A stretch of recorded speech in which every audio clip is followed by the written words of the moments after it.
कलाम मैया जी के बड़े अद्भुत चरित्र सुन रहे थे। यम यम चिंतयते कामम तम तम प्राप्नोति निश्चितम। बहुत ध्यान से सुनिएगा।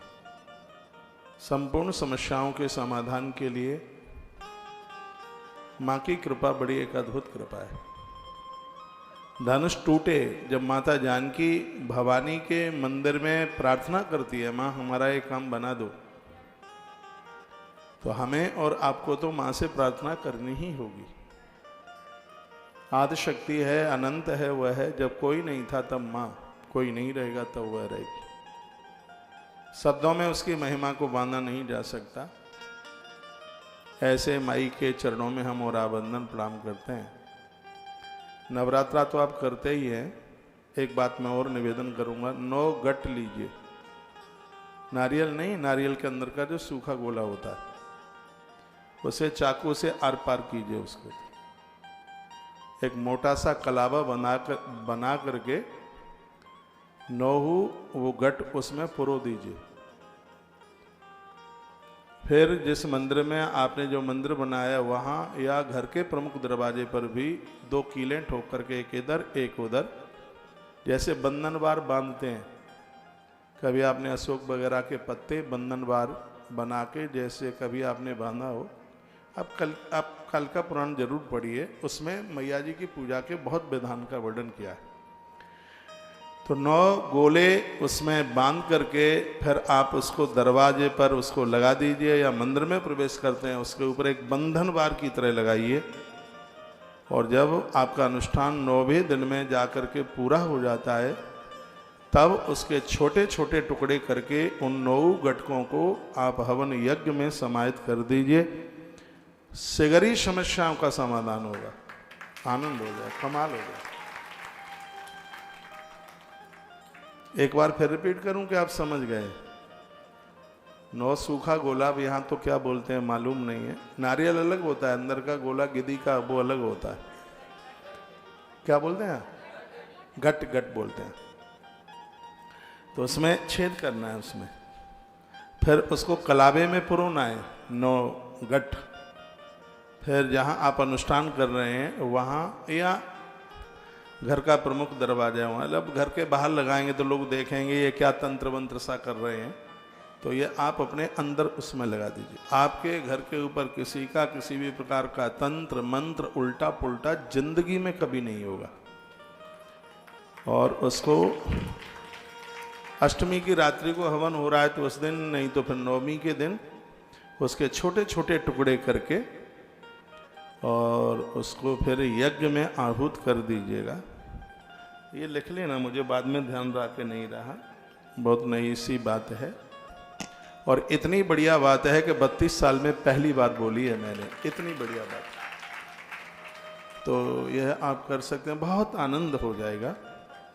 तो इस बात के साथ साथ एक बात और मैं कहूँगा आपको, जो बहुत ज़्यादा सड़क पर रहते हैं, हम लोगों की तरह बहुत ज़्यादा यात्रा में रहते हैं, आपका बेटा है, आपका पति है, या और आपका कोई रिश्तेदार है, संबंधी जन, उनको ये बात बता दीजिए कि आप दुर्गा कवच का पाठ किए बिना घर के बाहर न निकले। ये दुर्गा कवच में ही लिखा है, पदमेकम न गच्छेतु यदीक्षेषु आत्मना कवचेना वृतो नित्यम यत्र यत्रैव गच्छति। जो कवच का पाठ किए बिना घर के बाहर नहीं निकलता, काल के गाल में वो स्त्री पुरुष सुरक्षित रहते हैं। दुर्गा कवच का पाठ करके आप निकलिए। पूरा दुर्गा कवच का पाठ आप नहीं कर सकते हैं तो नवाहन मंत्र का आप जप कर सकते हैं। ओम ऐं ह्रीं क्लीं चामुंडाय वेचे। हनुमान जी के 12 नाम लेके आप निकल सकते हैं। ये बहुत ज़्यादा प्रभावशाली हैं। नारायण कवच का मूल मंत्र है ओम विष्णवे नमः, उसका उच्चारण करके आप निकल सकते हैं। पद्मेकम न गच्छेतु यदीक्षेषु आत्मना। दुर्गा सप्तशती में जो दुर्गा कवच है, यदि उसका पूरा पाठ करके आप निकलेंगे तो आप जिस काम के लिए जा रहे हैं उस कार्य में आपको सफलता मिल जाएगी। बिल्कुल इतना बड़ा प्रभाव है। मेरी तो आंतों में बसा हुआ है, आत्माओं में बसा हुआ है दुर्गा कवच। किसी का जादू टोना टोटका उसके ऊपर नहीं चलता। जीवेद वर्षतम सागरम अपमृत्यु विवर्जिता। 100 साल तक उस व्यक्ति की आयु के ऊपर कोई खटका नहीं हो सकता। जो दुर्गा कवच का पाठ करते हैं। और आनंद की बात है कि स्त्री पुरुष सबको अधिकार है इसको करने का। और एक बात मैं निवेदन करूंगा, रोज नहीं कर सकते हैं तो अष्टमी को कीजिए, नवमी को कीजिए, 14 को कीजिए।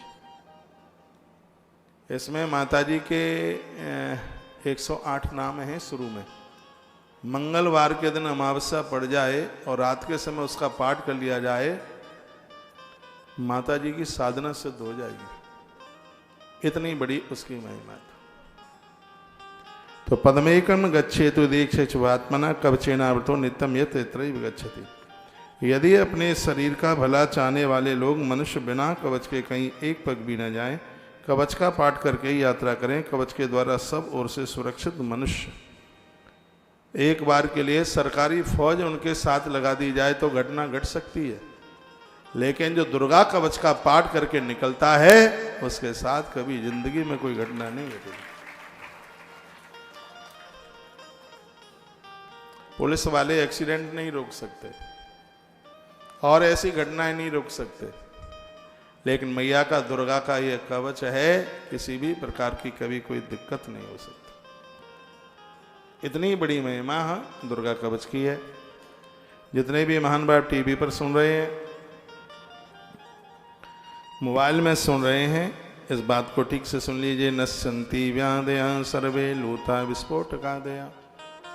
जिन लोगों को माताएं निकलती हैं, माताएं जानते हैं आप, चेहरे पर निकल आती हैं, कभी कभी तो चेहरा ही खराब हो जाता है, ऐसी माताएं निकलती हैं। तो जब भी किसी को माताएं निकलें तो आप दुर्गा कवच का पाठ सुना दीजिए, तत्काल 1 घंटा लगेगा नहीं, उससे पहले छूमंत रोके गायब हो जाएगी। ये इसी श्लोक में लिखा है जो मैं आपको बोल रहा हूं। नश्यन्ति व्याधया सर्वे लूता विस्फोटकादया। संस्कृत के शब्द हैं। मकरी चेचक उसे बोलते हैं, बाद में वो चेचक का रूप धारण कर लेता है और चेहरा उसमें बिल्कुल खराब हो जाता है। तो मकरी फट जाती है, फुंसियाँ हो जाती हैं। एक बीमारी और है, वो मुझे कहना नहीं आ रहा है, वो है जिसमें फुड़ियाँ सी हो जाती हैं। पसूत क्या बोलते हैं पंडित जी? जिसमें फुंसी सी हो जाती है। तो लिखा है, वर्णन किया है, मकरी, चेचक और कुष्ठ रोग बड़ी भयंकर बीमारी है। जिनके घर में ये बीमारी है उनके बच्चों की शादियां होना मुश्किल हो जाता है। परमात्मा करे ये बीमारी किसी को ना हो। कुष्ठ रोग बहुत भयानक है, लोग परहेज करते हैं बहुत भारी, पास बैठना नहीं चाहते, बात करना नहीं चाहते।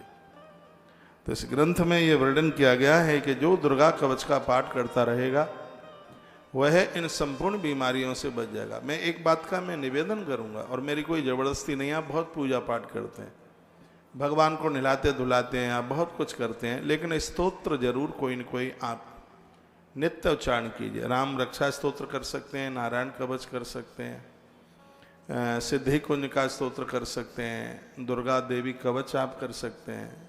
अविवाहित बेटियों के लिए शिव चालीसा किसी वरदान से कम नहीं है, वह आप कर सकते हैं। कुछ न कुछ कीजिए। अब मुसलमानों को देखिए, संध्या का सूर्य अस्तांचल की तरफ होता है, वो वहीं बैठ करके, मैंने बहुत बार देखा, वो रेल के डिब्बे में शाम का सूर्यास्त हुआ और वह अपना काम शुरू कर देते। तो इन सब चीज़ों में हमारी और आपकी परिपक्व श्रद्धा होनी चाहिए। ये चीज़ें हमारा बिल्कुल समाधान कर देती हैं, इधर उधर भटकने की जरूरत ही नहीं है। आप गंडा ताबीज के चक्कर में, आप पंडित जी पुजारी जी के पीछे, काम होता नहीं है। ये आप खुद कर सकते हैं। ऐसे आप दुर्गा कवच संस्कृत में नहीं पढ़ पाते, हिंदी में पढ़ लीजिए। इसमें थोड़ा स्वच्छता शुद्धता का तो ध्यान रखा ही जाता है। सुबह नहा धो करके थोड़ा सा दिया जला लो, 5-7 मिनट लगती हैं एक कवच को करने में। पहले कवच का पाठ करें, फिर रुद्राक्ष की माला पर और एक माला। दीदी आप बहुत गलत बैठ गए, ठीक नहीं बैठे आप।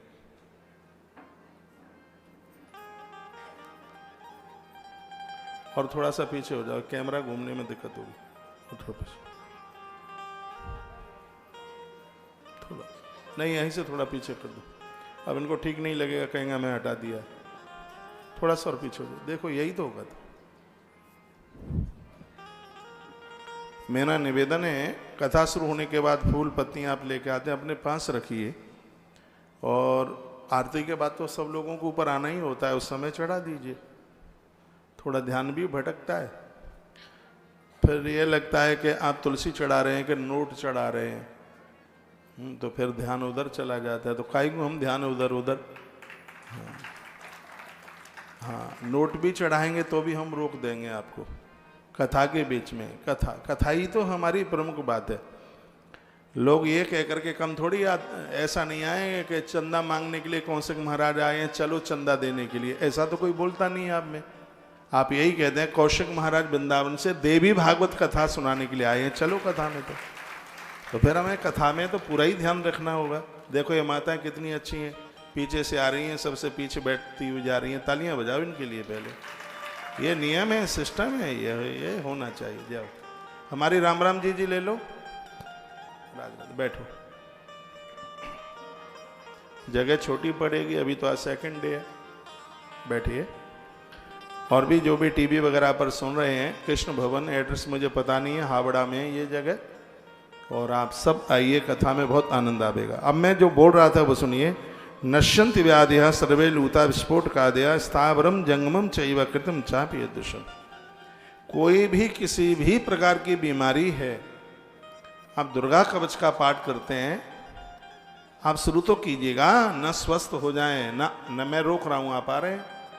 हाँ, फूल अपने पास रखो, शाम को सबको बुलाऊंगा। यह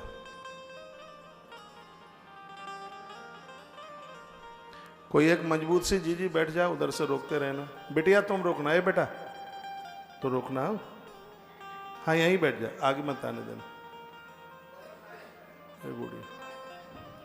बोलो बांके बिहारी लाल की, श्री हनुमान जी महाराज की जय हो। लिखाए अविचाराणि सर्वाणि मंत्र यंत्राणि भूतले। इस धरती पर कोई भी तांत्रिक सफल नहीं हो सकता, वो खुद मर जाएगा। यदि किसी ने दुर्गा कवच का पाठ किया और उसके ऊपर यदि कोई तंत्र विद्या की, तो वो बर्बाद हो जाएगा करने वाला, और जो इसका पाठ करेगा उसका कुछ भी नहीं बिगड़ेगा बिल्कुल। माता रानी की पूजा में बहुत कुछ है, दी गई बातें बताई गई, लेकिन सबसे ऊपर है यदि कोई, तो वह है दुर्गा कवच है। बहुत अद्भुत है। कोमा में गए हुए लोग बाहर आ गए। हमने तो बड़ा इसका सफल प्रयोग किया है और सात्विक भाव से किया है। तत्काल इसके परिणाम घोषित हुए हैं, बिल्कुल देर नहीं लगी। कहा गया है कि जो दुर्गा कवच का पाठ करता है उसे सांप नहीं काटता, काट भी लेगा तो उसको जहर नहीं चढ़ता। गैया जिसको चाट ले उसके ऊपर सांप का जहर नहीं चढ़े, क्यों? गौ माता की जीव में बाष्पीन आ गए। आप न अजमाना, मैंने तो अजमाया है, शायद टीवी में कभी देखा भी होगा। हाँ, मेरी कुंडली में काल सर्प दोष है, और भयंकर वाला और है। तो मेरी कुंडली में यह कहा गया है कि सांप से, पानी से, बिजली से, पहाड़ों से बहुत दूर होना चाहिए। आंधी तूफान आवे तो उस समय एक जगह बैठ करके रहना चाहिए। मेरी जन्मपत्री में सब लिखा है, लेकिन मुझे यही काम सबसे ज़्यादा अच्छे लगते हैं, पता नहीं क्या है। सांप से भय नहीं लगता बिल्कुल। अभी सर्प निकल के आ जाए, मैं बहादुरी नहीं बता रहा हूँ, मुझे डर नहीं, भय नहीं। दुर्गा कवच का पाठ करता हूँ, मुझे कंठ है ये बहुत ढंग से। मैं कुछ विशेष स्तोत्र करता हूँ प्रत्येक दिन। ये मेरा फेवरेट है, ये मैं इसलिए नहीं बोल रहा हूँ, ये इसकी महिमा है इसलिए मैं बोल रहा हूँ। मेरे गुरुजी दुर्गा कवच का पाठ करते हैं प्रत्येक दिन। उनको तो दुर्गा सप्तशती के प्रति बहुत श्रद्धा है। वहाँ तो 12 ही महीना दुर्गा सप्तशती का पाठ चलता है, ब्राह्मण लोग बैठे। तो इससे कलयुग में दो देवताओं की पूजा तत्काल फल देती है। कालिका पुराण में लिखा है कलऊ चंडी विनायक, ये दो हैं, एक है माँ दुर्गा और दूसरी है भगवान गणेश। इनको देर नहीं लगती देने में। गणेश जी, आपकी प्रॉपर्टी, आपका मकान, आपकी दुकान किसी ने अपने कब्जे में कर ली है, और वो छोड़ नहीं रहा है, तो 21 दूर्वा गणेश जी के ऊपर प्रत्येक बुधवार को चढ़ाइए। इतना गुड़ का भोग लगाएं, छोटे छोटे 12 बच्चों को और 2 माताओं को आप बांट सकें, वो गुड़ का भोग लगाएं। कुछ ही दिनों में आप देखेंगे आपका धन पैसा मारा जा रहा है, दुकान मकान लोगों के कब्जे में, वो खाली नहीं कर रहे, भाई लोग बेईमानी कर रहे हैं, आपका हिस्सा नहीं दे रहे हैं, सफलता मिल जाएगी। कलयुग में भगवान गजानंद और माँ भगवती जगदम्बा अपना फल देने में बिल्कुल भी नहीं देर लगाते, ऐसा हमारे ग्रंथों के अंतर्गत वर्णन किया है। तो बहुत सहज पूजा है। बस एक प्रार्थना है, मुर्गा बकरा मत काटिए, कुछ नहीं होगा, दिक्कतें और आ जाएंगी। कलकत्ता वाली के यहाँ हम जब भी इधर आते हैं, अभी मैं पिछले 2 दिन के लिए आया था, तब भी मैं दर्शन करने को गया, रात को गया था। ऐसा बिल्कुल भी नहीं है कि माँ दुर्गा बकरा और मुर्गे से खुश होगी, तो फिर वो रूठी बनी रहे। हम नहीं चढ़ाते मुर्गा ना बकरा चढ़ाते, वो रूठी बनी रहे, हमें तेरी खुशी की जरूरत नहीं है। हम तो वही पूजा करेंगे माँ जिसमें जीव हत्या नहीं होगी। उसकी आवाज है कि मैं उनके ही ऊपर खुश होती हूं जो कभी जीव हत्या नहीं करते। उन परंपराओं को खत्म कर दीजिए जिसमें जीव हिंसा जीव हत्या होती रही है। बलि देनी है तो मन रूपी बकरे की बलि चढ़ाइए, अहंकार के मुर्गे की बलि चढ़ाइए। अपना अहंकार है, मोह है, उसकी बलि चढ़ा दो ना। ये मोह परेशान कर रहा है, मेरा ये मेरा ये मेरा, मोह ही बकरा। मोह रूपी मुर्गा और अहंकार का बकरा, इन दोनों की आहुति चढ़ा दे। यदि आपको बलि चढ़ानी है तो इसकी चढ़ाइए। अभिमान है, थोड़ा सा मिल गया, अहंकार है, ये मेरा चढ़ाना है, इसको चढ़ा दीजिए। देवी देवता अति प्रसन्न हो जाएंगे। तो दुर्गा कवच बड़ा अद्भुत है। कहा गया ग्रह भूत पिशाचाक्ष यक्ष गंधर्व राक्षस ब्रह्म राक्षस वेताला कुष्मांडा वैरवाद्या। जिनके घर में कोई ऊपरी चक्कर है, भूत प्रेत अलाय बलाय, घी का दिया जला करके और बत्ती को थोड़ा सिंदूर में डुबो करके, थोड़ा लपड़ लपड़ तो करेगी जलते समय, लेकिन उस बत्ती को थोड़ा सिंदूर लगा करके और फिर उसको आप सरसों के तेल में जलाइए। सरसों के तेल में इस बत्ती को जलाइए। घर में भूत प्रेत अलाय बलाय नाम की कोई चीज ही नहीं रहेगी, इतना बड़ा प्रभाव है। माँ भगवती दुर्गा का यह दुर्गा कवच आनंद कर देगा। ब्रह्म राक्षस वेताला कुष्मांडा वैरवादया। ब्रह्म राक्षस बड़ा परेशान करता है और ज्यादातर से पीपल पर रहता है, और उस ब्रह्म राक्षस के उद्धार के लिए भी सरसों का तेल ही प्रमुख है। इसलिए पीपल के तेल के नीचे घी की जोत जलती है, तिल के तेल की जोत जलती है, लेकिन सबसे ज्यादा सरसों के तेल की जोत जलती है। पीपल के पेड़ के नीचे सरसों के तेल की जोत जलाओगे, आपके घर में किसी भी प्रकार का जादू टोना टोटका अलाय बलाय ये सब चीजें रह ही नहीं सकती, बीमारी नहीं रह सकती, असाध्य बीमारियां सब किनारा कर जाएंगी। इतना बड़ा महात्म है। अभी तो मैं परसों पीपल की महिमा सुना ही रहा था सिलीगुड़ी से। बहुत बड़ा महात्म है, बहुत बड़ा महात्म है। पीपल के पत्तों को दूध में उबाल करके उस नारी को पिला दो जिसको औलाद नहीं होती है, उसका बांझपन खत्म हो जाएगा। पीपल का पत्ता उबाल करके, इतनी बड़ी महिमा है पीपल की। पीपल के वृक्ष के नीचे दुर्गा कवच सिद्ध हो जाता, साधना में सिद्धि आ जाती, बस शुद्धता चाहिए। पीपल के वृक्ष के नीचे दुर्गा कवच बहुत जल्दी सिद्ध हो जाता। जैसे बेल वृक्ष के नीचे श्री सूक्त सिद्ध हो जाता है, तुलसी के सानिध्य में भागवत जी सिद्ध हो जाती है, उसी प्रकार से पीपल के वृक्ष के नीचे दुर्गा कवच सिद्ध हो जाता है। गए हुए प्राण वापस आ जाएंगे। कोई सिद्धि वाला हो, परमहंस जी को दुर्गा सप्तशती सिद्ध थी, इसी माटी में हुए रामकृष्ण परमहंस। क्या अद्भुत माँ के भक्त हैं। एक बार कोई सेठ आए उनके पास, सेठ आ गया परमहंस के पास और कहा कि हमने ऐसा सुना है महात्मा जी आपको माँ दर्शन देने को आती है। उन्होंने कहा माँ की कृपा है, माँ दर्शन देती है। तो कब आती है? तो परमहंस ने कहा ये तो माँ की इच्छा है, जब आ जाए उसमें ये क्या पूछना कहना है कि कब आती है। सेठ ने कहा सुनो, घमंडी था सेठ बहुत ज्यादा, पैसे का उसको रुतबा था। बोलता है कि अब के जब वो भवानी आवे तो उसको मेरे घर भेज देना, मैं उसका इंतजार करूंगा। देखो कैसे पागलों जिस तरह तो पागल भी न बोला। मुस्कुराए परमहंस। परमहंस कभी सेठों के पीछे नहीं चले, सेठ उनके पीछे चलते रहे। जो भी गया उनके दरबार में उसका काम बना।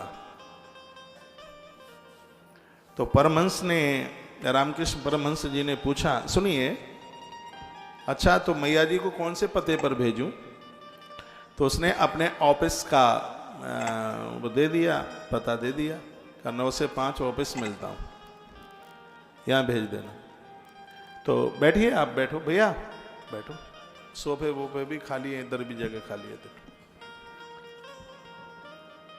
तो परमहंस ने कहा कि ये तो तुम्हारे ऑफिस का पता है, आपका पता क्या है? तो उसने एक कार्ड फिर निकाल करके दिया और वो कहने लगा 7 से 8 है, वो मैं अपने घर पर मिलता हूं, वहां भेज दीजिए। अरे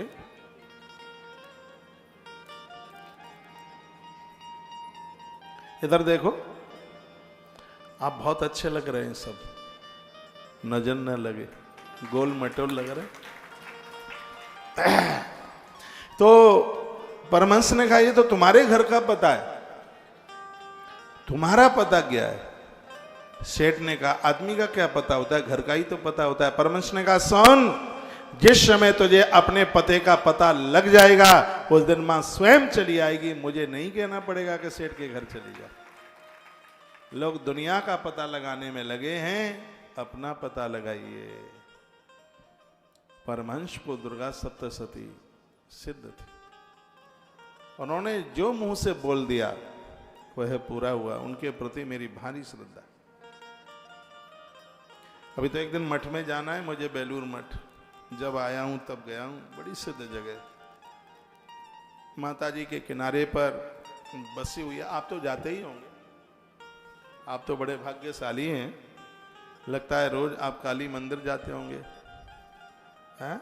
दक्षिण भी जाते होंगे, डेली जाते हैं प्रत्येक दिन, हैं? अच्छा, जाया करो।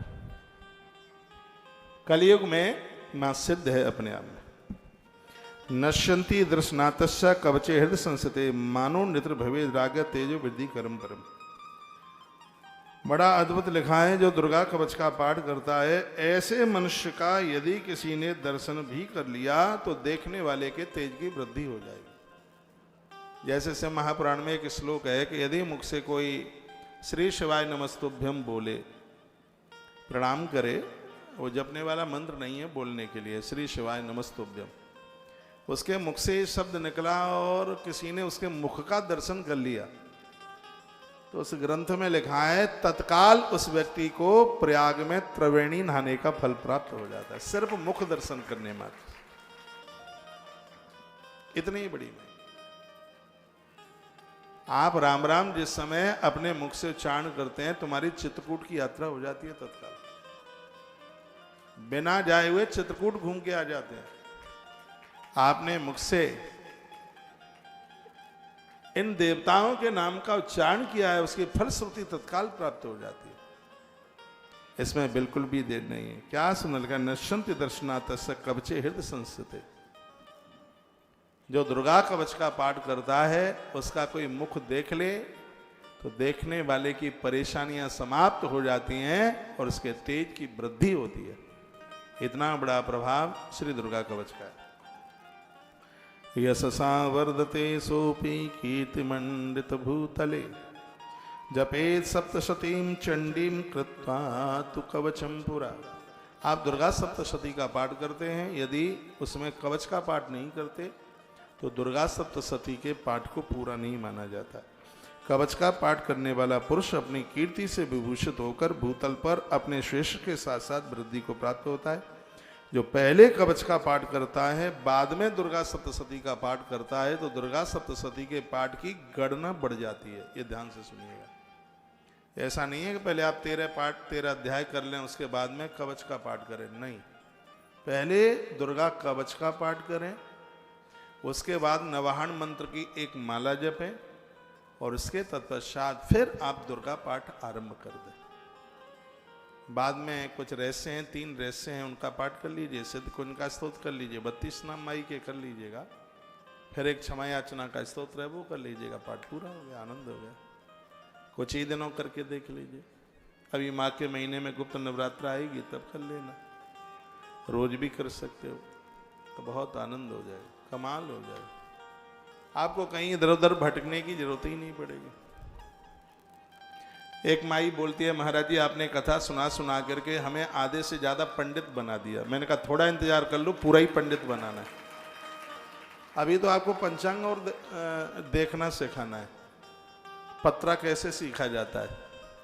पंचांग में यह भी आप बता देंगे कि इस वर्ष वर्षा कितनी होगी, कितना अन्न पैदा होगा, राजा जीतेंगे कि हारेंगे, युद्ध होगा कि टलेगा, ये सब पंचांगों में पता होता है। जो बीमारियां कोरोना की आई थी, ज्योतिषी लोग जानकारी लोग थे, अब वो कोरोना तो नहीं बोल पाए लेकिन महामारी तो बोलते ही रहे, और ये बीमारियां महामारी में ही आती है। ये हमारी भारतीय सनातन संस्कृति बड़ी गजब की है। सूर्य तो बाद में उदित होता है, कितने बज के कितने मिनट पर पंचांग पहले बता देता है, इतने बज के इतने मिनट इतने सेकंड पर सूर्य उदित और इतने बजे इतने सेकंड पर अस्त होंगे। तो कितनी बड़ी ज्योतिष है, तो भी लोग समझ नहीं पा रहे हैं इस भारतीय सनातन संस्कृति को। ग्रहण पड़ेगा बाद में, 100 साल बाद ग्रहण पड़े, हमारे पंचांग में आज लिखा है 100 साल के बाद कौन सी तारीख में कौन सा दिन पड़ेगा उसका पंचांग आज है हमारे पास, पत्रा आज है। तो आप देखिए कितनी अद्भुत विद्या है भारतीय सनातन संस्कृति की, इसके ऊपर हमें विश्वास होना चाहिए। यावद भूमंडलम धत्ते सशैल वनकाननम ताव तिष्ठत मेदिन्याम संतति पुत्र पौत्र की। जब तक धरती पर जंगल रहेंगे, जब तक धरती पर पहाड़ रहेंगे, तब तक दुर्गा कवच का पाठ करने वाले लोगों के घर की वंश वृद्धि नहीं रुकेगी, ये चलता रहेगा, कुटुंब खानदान बढ़ता रहेगा। कितना बड़ा महत्व है दुर्गा सप्तशती का है। बड़ी अद्भुत बातें कही हैं। किसी कारण बस ठीक है संतान नहीं हो पाई है, कोई बेटा आप गोद ले लेते हैं, उसके द्वारा बढ़ने वाली वंश वृद्धि भी अपनी ही वंश वृद्धि मानी जाती है। 2 भाई हैं, 3 भाई हैं, 4 भाई हैं, एक को संतान है, 2 को 3 को नहीं है, बहुत ध्यान से सुनिएगा, तो भी उसको वंश वृद्धि मानी जाती है, तो भी उसको वंश को रुकना नहीं माना जाता। एक बार जयकारा लगाओ, बोल भक्तु वत्सल भगवान की जय, श्री हनुमान जी महाराज की जय। बेटिया को बेटा है, आप ठीक से सुनिएगा। आपको पता है कि बेटी के यहाँ का कुछ नहीं खाते, ये तो हमने बहुत बार बोला है, बेटिया के यहाँ का कुछ नहीं खाया जाता। लेकिन जब बेटी को बेटा हो जाता है और वो कमाने लगता है, तब माता पिता को अपने बेटी के यहाँ का खाने का दोष नहीं लगता। यह भी हमारे ग्रंथों में लिखा है। वो लोग हमें बिल्कुल बढ़िया नहीं लगते जो बेटियों के यहाँ खाते हैं, लेकिन बेटी का बेटा जब कमाऊ हो जाता है तो दोष नहीं लगता। एक बात और मैं कहूंगा, बेटी को बेटा है तो अपने वंश की नाट नहीं समझनी चाहिए, क्योंकि जो बेटी का बेटा है वो अपने कुल को तारता है, और वो मामा के कुल को तारता है, और वो अपनी ससुराल के कुल को तारता है। ऐसा हमारे ग्रंथों में लिखा। बिटिया को बेटा है, उसके द्वारा कल्याण हो रहा है। तो बड़ी अद्भुत बात कही, देहांते परमस्थानम यत् सुरैरपि दुर्लभम प्राप्नोति पुरुषो नित्यम महामाया प्रसादतः। 25 नंबर का बड़ा अद्भुत श्लोक है। इसमें कहा गया है कि देह का अंत होने पर वह पुरुष माँ भगवती की कृपा से अपने इष्ट के चरणों तक पहुंच जाता है। क्या सुंदर बात कही। किसी भी देवता के आप भक्त हैं, मान लिया जाए आप कृष्ण के भक्त हैं और आप दुर्गा कवच का पाठ करते हैं, तो माता रानी का दुर्गा कवच अंत में उस व्यक्ति को कृष्ण के लोक में पहुंचा देगा। आप राम के भक्त हैं, आप महादेव के भक्त हैं, किसी भी देवता के भक्त हैं, दुर्गा कवच का ऐसा पाठ है कि आप जिस देवता के भक्त हैं, ये दुर्गा कवच अंत में उसी लोक में पहुंचा देगा, उसी देव के चरणों में पहुंचा देगा। ये इसकी बड़ी महिमा है। लभते परमम रूपम शिवेन सह मोदते, यह सुंदर सा दिव्य रूप धारण करता हुआ कल्याण में शिव के साथ आनंद में भगवान महादेव के आनंद का भागीदार होता है। संसार में कोई भी वस्तु उसको अपनी तरफ बांध नहीं सकती, किसी का जादू टोना टोटका चल नहीं सकता। इतनी बड़ी महिमा है। भोजपत्र पर दुर्गा कवच लिखकर माताएं पुरुष दाहिनी भुजा में दक्षिण भुजा में इसको बांध लीजिएगा, बहुत प्रभावशाली है। और मैं तो कहूँगा कि युवा बच्चों को तो ये बांध ही लेना चाहिए। किसी का आकर्षण आपके ऊपर चलेगा नहीं, कोई आपको अपनी तरफ खींच नहीं पाएगा। दुर्गा कवच का प्रभाव है। भोजपत्र पर मंगलवार को अमावस्या पड़ जाए, रात्रि के समय गोरोचन के द्वारा मोर पंख से इसको भोजपत्र पर लिखा जाए। नवरात्रा हो तो बहुत ही ज़्यादा बढ़िया है। फिर इसको लाल कपड़े में अंदर सिलाई करके, लाल कपड़े में सिलाई करके फिर इसको दक्षिण भुजा में बांध लिया जाए। इस दुर्गा कवच को हर प्रकार से स्त्री पुरुष सुरक्षित रहेंगे, कहीं किसी भी प्रकार की दिक्कत नहीं होगी, उनके ऊपर किसी का भी जादू टोना टोटका नहीं चलेगा। ये दुर्गा कवच की बहुत बड़ी महिमा है।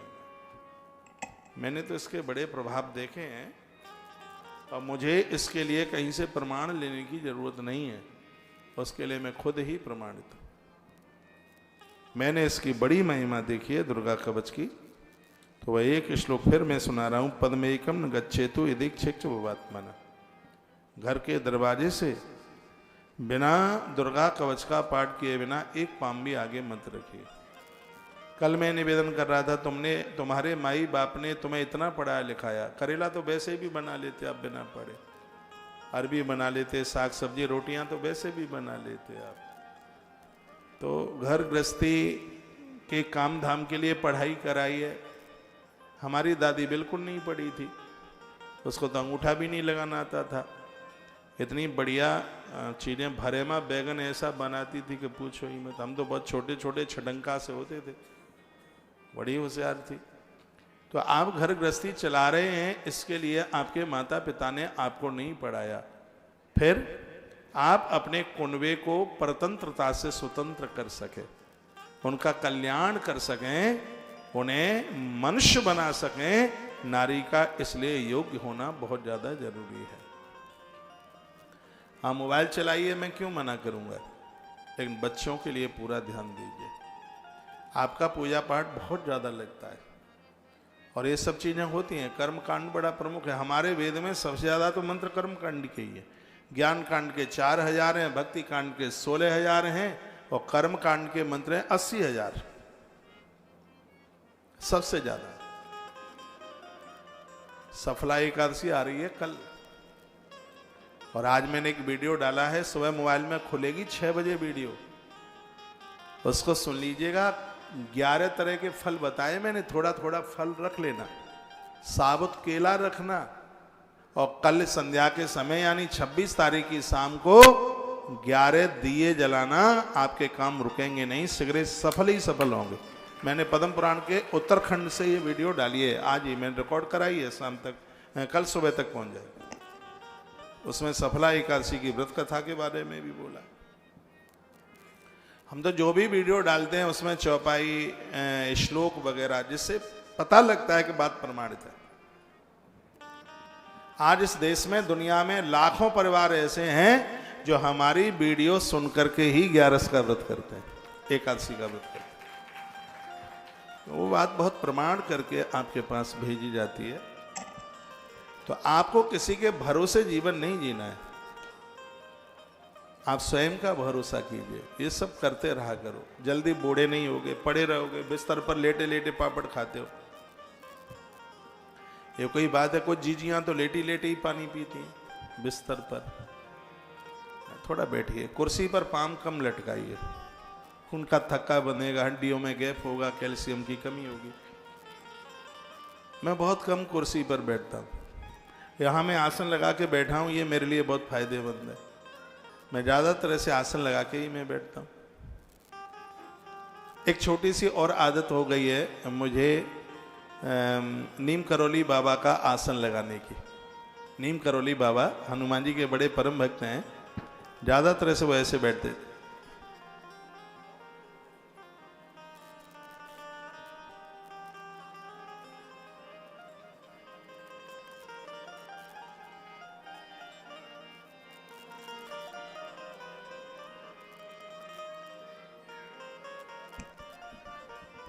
इससे ब्लड प्रेशर नहीं बढ़ता। ज़्यादा देर तक मत बैठिए, थोड़ी बहुत देर के लिए आप बैठ सकते हैं। रक्तचाप के लिए बहुत बढ़िया है। पसलियों में दर्द नहीं होता। दोनों साइड में, कभी इधर बैठिए कभी उधर बैठिए, आपके स्वास्थ्य के लिए बहुत लाभदायक होगा। हफ्ते में, महीने में एक आध बार दोनों अंगूठों में काला धागा बांधिए। इससे आपकी नड़ नहीं जाएगी, नाभि नहीं बैठेगी कभी भी। जिनकी नाभि बैठती है बहुत ज्यादा, अरे मैं तो बैठा ही रह गया, ध्यान ही नहीं। तो आप दोनों अंगूठों में काला धागा बांधे आप, इससे आपके अंदर का तंत्र बड़ा मजबूत रहता है। मेरी लैंग्वेज बंगाली भाई बहन समझ में आ रही है? धन्यवाद। और भालो बोलो बांके बिहारी लाल की जय हो, श्री हनुमान जी महाराज की।